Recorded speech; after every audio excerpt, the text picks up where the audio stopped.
right, so good afternoon, everyone, and thank you for joining us at our virtual student conference and career fair today. We really appreciate it. We've had some amazing speakers that spoke on the platform today in a lot of different areas, networking, career mapping, a lot of awesome topics. So hopefully you've taken away a lot of points today from our session.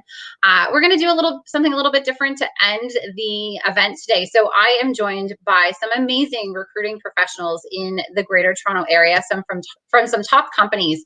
And we were just doing a little bit of chatting about hiring, and it seems hopeful. A lot of the recruiters on the panel today are doing some hiring, so we're going to share those roles with you. We're going to talk a lot about job search from a recruiter's perspective. We hear a lot from career coaches and people that are helping us with our search, but it's also awesome to hear from a recruiter's perspective as to what they're looking for within your resume in a virtual interview setting. So we're going to talk about all these things. I would really strongly urge anyone, if they have any questions, to put them in either the session, in the session chat or the event chat. I'm going to be monitoring as we go along, and we'd be happy to answer any questions that you have as we go along here. I want to make it as interactive as possible and get as much information in the next 30 minutes as we can. So first, I'm going to go around and we're going to do some introductions, and we're just going to get to know our panelists a little bit, and then we'll dive into the actual questions themselves. So I'm going to kind of go clockwise. So we have Jeslyn, who's the talent acquisition specialist at CI Global Asset Management. So thank you so much for being here, Jeslyn. So if you want to tell our attendees maybe a little bit about your background and your organization, that would be great. Sure. Thank you for having me, Rachel. So I'm currently working at CI Global Asset Management as talent acquisition specialist. So for me, overall, I have 5 years of recruitment experience, mainly in IT, in the technology industry, and also in the financial services industry. So have been at CI for about over 1.5 years, and have been working on some different portfolios, different positions, but mainly focusing on IT and also some other finance and digital marketing related positions. So some of the roles that I'm currently working on are, so we currently have some data engineer positions, and also some the digital marketing coordinator, and some other the IT related opportunities available. So so very happy to be here, and also very happy to share some the job searching, job hunting, and also some interview tips with the students. That's great. Well, thank you so much for being here. We really appreciate it. And then we have Christine. So Christine's the manager of people and culture at Mainframe Studios. So thanks so much for being here, Christine. Maybe you can give us a little bit of a background about your recruitment journey and your organization. Thanks so much, Rachel. I'm excited to be here. I love doing student events, especially. I think that's awesome. Probably the most near and dear to my heart. I started recruiting about 7 years ago, I think. I actually had been an accountant for 13 years prior to that, and really wasn't satisfied in my job, and realized that, really what I wanted to do was kind of help people with their careers. I was kind of the geeky friend who would be checking out job postings when their friends said they wanted a new job, and just really looking for it. So I guess I found my niche. And so recently I made a move from agency recruiting into the entertainment sector. So I work for right now Mainframe Studios, which is a Vancouver-based animation studio. So I'm actually a pandemic baby. Because the entertainment industry is doing extremely well right now with streaming services and things like that, wanting so much more content, we're actually hiring a ton of people, hundreds of people, in fact. Wow. So, it really opens the door. Yeah, it's fun. It's amazing to see. I think we're very fortunate. And, it's opened opportunities, especially, for myself. I would never have gotten a role with, this particular studio, because before everybody had to be in-house. And now, so it's definitely opened up their eyes to, we can search for talent in, in a much wider range and not have as many boundaries. That's great. Well, thank you so much. I'm looking forward to learning a little bit about the roles you're looking to fill. That's great. And Linda. So Linda is joining us. She's a talent acquisition partner for Nokia. So thank you so much for being here. Really appreciate it. So maybe you can give us, again, a similar background, and maybe just a little bit about your organization. Yeah, absolutely. Thank you, Rachel. And welcome, students. And I'm really excited as well, too. I'm going to echo what Christine had said. I love doing events like this. So yes, my name is Linda Krebs, and I actually am the campus program manager for Nokia. And I work with basically a team of talent acquisition professionals, and we hire co-op and student interns across Canada. We have a fairly big program, actually about 350 students per year that we do hire just on a co-op or student internship program alone, and then also new grads. And so that's part of my function, and another part of my functions is on special projects in terms of inclusion, diversity, equity. So I do a lot in terms of that aspect. And so again, I'm really excited to share some of my thoughts, experience, how I fell into this role. Actually, to be honest with you, I don't have an HR background, but I've had about 15 years of experience. And when I graduated university, I was just looking for any type of opportunities. We had to move to a different province at the time, and I fell into agency recruiting. And I just loved it ever since then. I've had various roles in there. I've taught at, in a college, career services for 6 years, worked in agency and corporate environments. And so again, I have, lots of different types of experiences to share that I'm excited to speak about. So yeah, thank you. Well, that's amazing. I look forward to that. So thank Yeah. you so much for being here. No problem. And last but not least, we have Laura, who's a talent acquisition specialist at Bayshore Medical Personnel. So thanks so much for being here, Laura. We have an awesome kind of, we cover a lot of industries with our panel today. So that's great. So I work for Bayshore Healthcare, and we are primarily a nursing company, although we do hire for occupational therapy, physiotherapy, but mostly for nurses. We have a number of different divisions, from home care to infusion clinics, and then my business unit actually does staffing for D&D, Veterans Affairs, and our CMP across the country. So for the nursing, pharmacy, and OT categories, if you will. I started recruitment a very long time ago. And I actually, I had an HR background. I did a business degree, and then I did an HR post-diploma program. And when I came home to Ottawa, everyone needed to be 7 to 10 years of experience and fluently bilingual. And I spent probably a year looking for a job. And then I actually ended up moving to Toronto and doing a 6-month co-op through Career Edge, which is a paid internship program at Bell Canada. And it was in recruiting, and I have never looked back. So I started with Bell, then I did accounting staffing for a little bit. And then I moved into IT, and I did that for quite some time. And then I ended up staying home with my kids for a number of years. And now I've got 12 years in healthcare. So that's quite the journey. So it's that is quite the journey. Yeah, but it's also proof that internships, we partner with Career Edge very, very often. They have an amazing program, like such a great program for students. And then when I finished that 6 months, like I could have gone anywhere I wanted to, right? Like it was really a valuable, especially I guess Bell Canada is a good name. And once you have 6 months as a recruiter there, it was very easy for me to move into, like I said, I did another 6 months in finance on a contract, and then I moved into IT, and I was there for probably a good 10 years, maybe.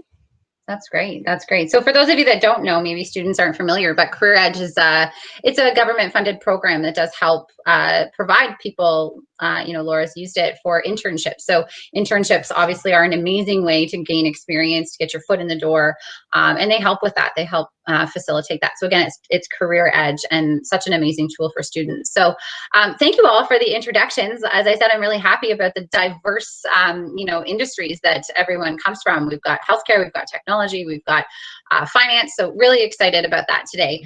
So I just kind of want to start out, with the resume, I think, and we'll kind of work our way through the process to applying online to, the actual interview itself. So this is a student event, obviously. Students might not have, the vast experience that, someone with 3 to 5 years experience might be able to portray on their resume. So maybe they had a part-time job that didn't really pertain to the position that they're applying for. What would be your advice? And maybe we'll start with you, Christine, for a student and how they can really portray who they are and maybe their skill sets and maybe their transferable skills on their resume when they're applying to a position if they don't have previous experience, but they've got the education to go along with it, and they might have had a couple part-time jobs here and there. So what are your suggestions for them to kind of stand out amongst someone that might have, let's say, a year of experience?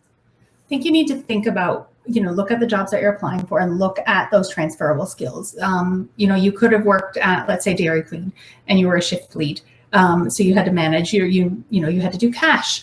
You had to, close the till at the end of the night and stuff like that. That shows that there was trust, that you have, leadership skills, all those types of things. So those are things that you should pull out. So those are, little keywords you want to have in there.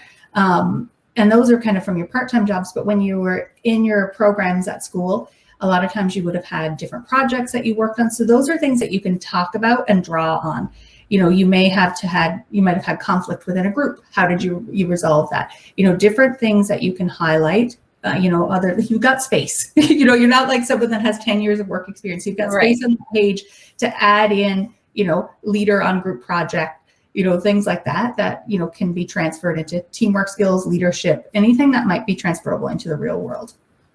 That's perfect. That's great. And Linda, we get a lot of questions about, how should I introduce my resume? Should I have an objective statement? Should I not have an objective statement? What do you look for? Because they say recruiters take, I've heard 8 seconds, I've heard 10 seconds, I've heard, 12 seconds. I hear a lot of seconds. There's a lot of different people that say a lot of different things. But from your perspective, and I know, everyone's going to have kind of a different answer, but how long does it take you to scan a resume before you kind of become disengaged? And do you look for a strong objective statement?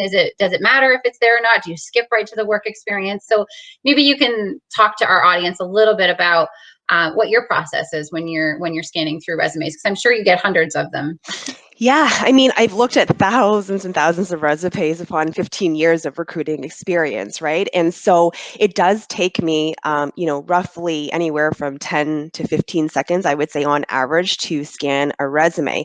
Now, if there's interest, like things that are interesting on the resume, then I'll obviously go in and actually read a lot more details. And when I look at the resumes, the first things that I look for is spelling and grammar, the layout, things like in terms of information that's on there, right? That's the number one thing that I actually look for, is actually spelling and grammar, in all honesty, just because in high tech, for example, if you're coding or whatnot, little mistakes actually make a huge difference in terms of that. In terms of objective statements, yes and no. It depends. If you're going to write an objective statement, I prefer that it's very specific and not generic. I've seen objective statements say, I'm looking for a job opportunity as a software developer. And in all honesty, it doesn't actually sell yourself. So when I look at an objective statement, if someone's going to put one and it doesn't matter whether you do or not, I prefer it, but it's almost like an elevator pitch. Use it as that 30-second eye-catching little blurb at the top of your resume that makes me want to read more of your resume. Don't put it generic. I want to see exactly, I don't want question marks in terms of like, what is this person applying for? I want to see exactly what you're applying for, what position, why you believe that you're a good fit for this position. And it has to be very brief and to the point. So I think if you're going to put an objective statement, which I think you should, to sell yourself as an elevator pitch, to introduce yourself as a resume, then make it specific, right? So.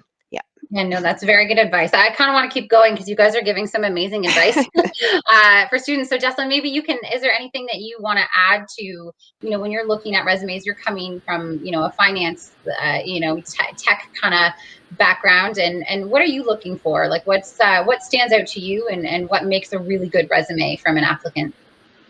Yeah, absolutely. So actually to Linda's point, the objective statement is also would be the first thing I would be looking at, just to see what kind of opportunity that you're looking for and why you think that you're a strong candidate for that specific opportunity. And then secondly, the education, the program that you studied at. So you might be for students. So you might want to put it on the top of your resume so that we can see that this is the program that you study at, and also when you'll be graduating, so that we will have a better general idea about your the year of your study and also when you'll be graduating. So that's kind of, and also if you have a good GPA, do put your GPA on beside of as part of your the education section, and also for like for the work experience. So some of you might have worked in the work on some co-op programs or work on some set projects. So definitely put those programs and projects on the part of your resume. And then even if you don't have any kind of the co-op internship, those type of programs that you worked on in the past, some of the school project that you can also include in your on your resume. So for example, if I'm looking for a data engineer, so what kind of the school projects have you got involved in terms of any sort of data analytics related sort of the project that you've worked on. So those are definitely be very helpful if you put it on your resume and also put it on kind of the in an obvious section, so that when I look at the resume, and also not only me, but also all the recruiters, when they look at your resumes, they would be able to see, okay, so I'm looking for a data engineer, and then I do see that you work on some school projects, or you work on some internships and co-op programs that is related to the role that I'm hiring for. So definitely put the keywords and also the key technologies that you used for those specific projects and programs. So that would definitely set your resume apart from the other, say, competitors or the other students and candidates. So that's my 2 cents. Thanks. Perfect. That's great. You guys have given some amazing advice. And Laura, I'm going to end the resume kind of segment with you. So what are things that people shouldn't do on their resumes? I know I've seen a lot of things over time, from, colored paper to scented paper to, pictures of themselves. What are the things that people shouldn't put on their resume that stand out? I'm sure that we could probably rhyme off 100 different things you shouldn't put on your resume, but what are the major things? I see Linda smiling. She's like, oh yes, I would like to comment on that one. I think the biggest thing for me is, do not send me a cover letter that is addressed to someone else. You would be surprised how many times I get that. And some people, like for me, I have nursing roles, and I'll have people from finance or from whatever that are like, don't spam out your resume.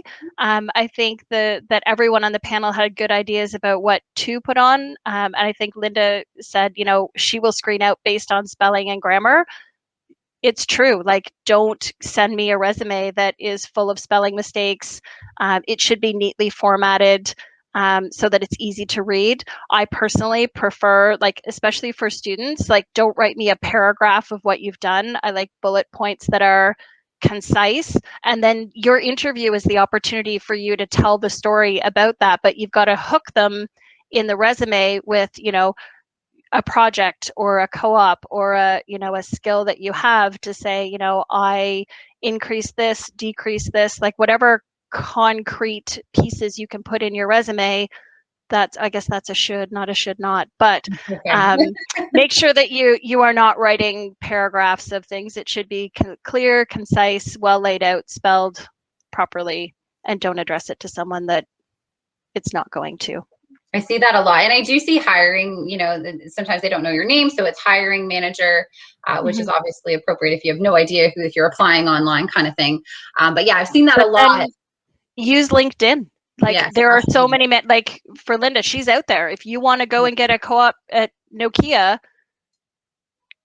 here you go, look it up and then address it to her. And that's much more impressive than dear hiring manager. So if you can figure it out, I mean, there's some companies that are global and it might be hard to figure out, like if it's a remote position where it's out of, there might be 7 or 10 people that are doing talent acquisition. But if you know that you want to work in a certain location for a certain company, go look up on LinkedIn who's there and address it. And even if it's not addressed to the right person, at least they know that you've taken the time to find a name that's within that company, rather than to whom it may concern. Yeah, and the resume might find the person faster because it is personally addressed. So all great points. So I kind of want to move to, applying online versus the hidden job market versus, I think a lot of people apply online and they don't get a response. And I hear this all the time on our platform, and it's always a question that comes up for all of the career events that we do. So I know a lot of times it is go to our career page, apply online, and Laura, just kind of playing off of what you just said, like LinkedIn is a tool, kind of research and see. Now, is it appropriate for a student, as an example, they want to work at Nokia. So we'll keep picking on Linda. So they want to work at Nokia. Is it appropriate for a candidate to go on LinkedIn and send a connection request and take that extra step? Or is that something that's kind of frowned upon from a recruiter? So what's kind of your perspective on that? If, you know, I feel like every career coach says, access the hidden job market, find the hidden job market, network, find a mentor. But it's like, how do you do that? You know, is it appropriate? Can I connect? People are shy about it. They don't want to bother you. So what's your take on that for candidates? Should they stick to applying online, or should they kind of get creative with their process? Are you asking me, Rochelle? Yeah. Okay, yeah, sorry, I didn't know if it was okay. directed at me. So it is an interesting conversation or question, I should say. You know, when I say networking, and when I talk to students and new grads and professionals who are looking for opportunities, I get a lot of questions or messages on LinkedIn to say, "Can you help me? Can you find me a job?" You know, essentially, I can't. In all honesty, we work for the company, right? In that perspective. So when I do say networking, I do advise individuals who are looking for opportunities, that hidden job market, to network, is to actually start developing those relationships and meaningful relationships. So I really do urge people to connect with myself, other individuals on LinkedIn, but reach out and ask, and try to develop those meaningful relationships versus saying, "Can you find me a job?" So I think that is the proper way of networking. And I do remember a lot of individuals who reach out and say, "I'd love to connect. I'd love to find out more about Nokia." That's a great way to sort of connect, instead of, "Hey, can you find me a job?" I don't tend to respond to type of questions like that, in all honesty, because I just don't have the time. I wish I could help everybody out, but I can't, right? And that's sort of in terms of the that networking aspect. So applying for jobs and that whole challenge of not being able to get a response, in Nokia, we're huge. Like, in all honesty, I do, in terms of some positions, say you do have to apply through our external careers webpage, because we have 100,000 employees globally. Some of your managers could be sitting in the States, in India, in the UK, and they could be recruiting for that. And we have 180 talent acquisition members that are assigned to each types of roles. And so, it's very difficult for me to manage, in terms of, if you're looking for a role, to not apply to that. However, you can reach out to me and say, I applied for this and this and this, and I could potentially look into who's the actual recruiter that's assigned to that role, right? So I can go on in terms of this topic quite a bit, but I would say networking is like number one. So if, let's say, you're applying to 100 positions and you're not hearing feedback from that, there are ways to properly network, to reach out and develop those meaningful relationships. I know harder to do in the virtual setting, but it can be done, and LinkedIn is a phenomenal way. Laura, for example, you and I have been connected for I don't even know how long, and we've never actually personally met, but again, we've made meaningful connections off of LinkedIn and know of each other because of LinkedIn from that perspective, right? So that's just a little tip, that's all. No, that's perfect. And thank you for the explanation. Because I think, like I said, I think people get pretty lost in terms of the advice that they get versus how do I do this, or is it appropriate? So good to hear from a recruiter's perspective. We have about 7 minutes left. So I really want to touch on virtual interviews, because I think right now it's something that's not going away. It's something that went from 0 to 100 very quickly with the pandemic. So I just want to kind of talk about, maybe we'll start with Christine, if that's okay, just your process for interviews, and maybe your top advice for, it's so difficult to get an interview. So you do not want to mess it up once you're in front of a recruiter that you want to work for. It's imperative that you've got the tools, you've practiced, you make sure that the link works, you're able to log in. So maybe you can kind of touch on your top points for people that you're interviewing, or what you're expecting out of interviews from job seekers, just because I feel like it's not going away. It might slow down once we're able to see each other in person again, but I think it's here to stay, and it's very important that everyone kind of brushes up on those skills. So what would be your top advice for people during a virtual interview? I think to start with, when you do get the invite, like your calendar invite, make sure you accept it. And sometimes I like when people respond back and say, hey, thanks so much that you're going to be there, because we are usually booking out, someone senior, an hour out of their day to meet with you. So I want to make sure that we're wisely using their time. Like you say, test your system. I mean, I did one recently where I wasn't that great with the system, and I wasn't sure how to switch from a speaker view to the gallery view, and it made it very awkward for me because I didn't want to mess with it when I was in the interview. So you're only seeing one person at a time, so you're missing cues. So if you're getting out of Teams and you've never used it before, get a friend to download it and do a test run.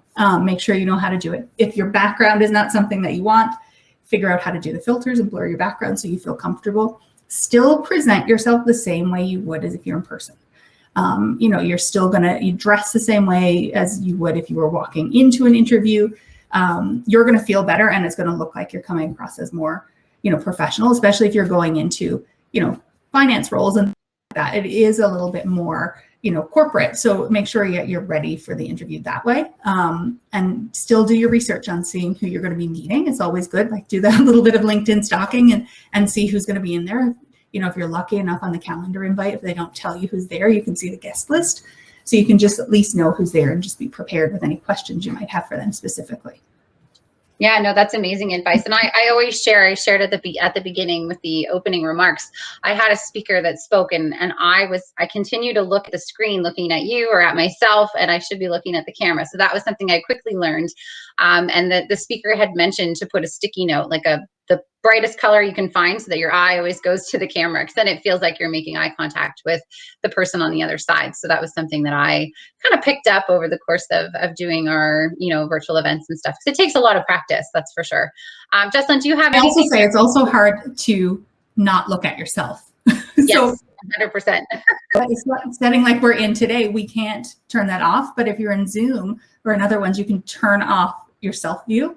So it does make you feel a lot less self-conscious. Yes, I started doing that. I didn't know I could do that until last week. So I started doing that last week. It helps a lot. And Jeslyn, do you have anything to add to like your virtual interview process, or the advice that you might have for attendees when they're doing their virtual interviews with recruiters?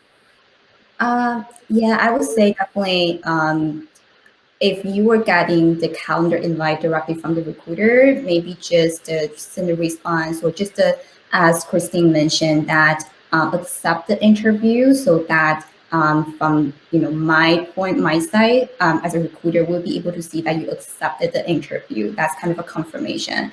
And also another very, very important thing I also kind of mentioned in another session. So definitely download the application, no matter which application that you're using, no matter Zoom or Microsoft Teams, or even Google Meet. So just test the link, test the application before your meeting time. So make sure that you might want to log in, say like 15 minutes before the scheduled time, or even just to give a test run the day before. So and also close all those applications, those irrelevant applications. Sometimes you have all those WhatsApp, some other different applications running on your background. So that could be slowing down your computer or your laptop. So we definitely don't want that to happen. So clear all your other applications. Make sure that you only have the conference application open. So that would definitely make sure that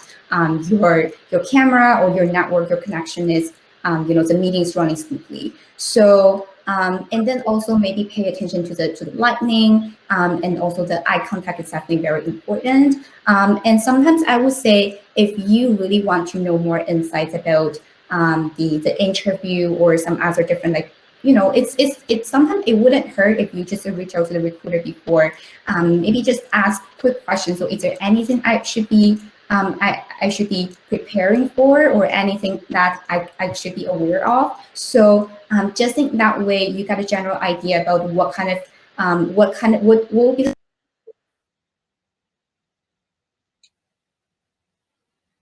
Oh, I think she's cutting out a little bit. Is it just my computer, or is it everybody? Thought it was me for a second. Okay, I was yeah, like, me oh too. no. And then no one was moving, so I was like, oh, sorry, Jeslyn, you cut out a little bit there on your last point. Yeah, it is from my end. It's definitely something that you want to avoid in your interview. So yeah, so where was I was like reaching out to the recruiters, right? So definitely, if you want, or if you want to be more prepared, just to reach out to the recruiters the day before or a couple of days before your interview, just to ask, is there anything that I should be focusing on? So what kind of the conversation structure, what type of questions, without really getting into what kind of questions that the managers, the hiring managers will be asking, maybe just to get a general idea, will there be any technical questions or any behavioral questions? So yeah, so that's kind of some of my tips. Well, that's amazing. I think we've given 100 tips on this 30-minute thing that went by so fast. So I really appreciate all of you for being here. I kind of just want to quickly, if we could go around and just quickly maybe type in your careers page or where people can find information about how to apply. I know a lot of you mentioned at the beginning that you were hiring students, whether it be just for the summer or for positions that you have. So that would be amazing. We have one question that we can sneak in quickly. So what is a common myth about being a recruiter, and what can we do to prove that we do? What can we do to prove that we do mistake them? So a common myth about being a recruiter, and what can we? I'm not sure. Does anyone want to take that on? I'm not sure what they're asking. Sorry, Kyler, I'm not sure exactly what you're asking. We'll see if he gets back to us. But so everyone's putting their career page in. Does anyone want to maybe talk a little bit about the roles that they're looking to fill? I don't know if anyone wants to put up their hand if you want to chat about any roles that you're looking to fill. Sure, I can. Yeah. We're actually starting now. So I think there was a question in the chat too about summer internships. So yes, I saw that. Here at Nokia, we actually work a term in advance. So unfortunately, all of our summer positions are filled because we typically hire in January, February for our summer positions. But we've actually just started posting as of last week all of our fall term positions, and we have close to 150 open positions right now that are open. And they are all, except for the few essentials, because we do have a couple of essential positions, they're all remote for the time being as well. Yeah, there's quite a bit of opportunities here with our organization. So that's amazing. And you put your link in there as well, right? Yeah. So I mean, if anybody has questions in regards to the internship placements or co-op placements, because you can be an intern or a co-op, they can reach out to me through LinkedIn for sure. Okay. Perfect. So that's amazing, Linda. Did anybody else want to share any roles that they might have? No? Awesome. Well, everyone shared their career website here. So thank you so much to all of you for being here. We really, really appreciate your time. I hope that everyone took away some points that they're going to implement in their job search tomorrow or tonight if you're really proactive. But thank you so much to all of our panelists. You guys were amazing, gave some great advice. So feel free to check out their careers pages. We have other virtual hiring events that are coming up. So we have our hiring, it's a more of a job fair happening next, I think it's May the 19th, and we have a tech-specific job fair happening on May 27th. So you can check all of that out at TorontoJobs.ca on our website. And we've started to create an amazing collection of sessions and career advice on our YouTube channel. So definitely follow us on YouTube at TorontoJobs.ca. And again, just thanks so much to everyone for being here. We wish you all the best in your job search. And again, just want to thank our speakers from today and all of our panelists for all of your time. So thanks so much for being here. We really appreciate it. And we hope to see you guys at our next event. Thank you. Thank you so much. Thank Have a you. good day. Thank you. Bye.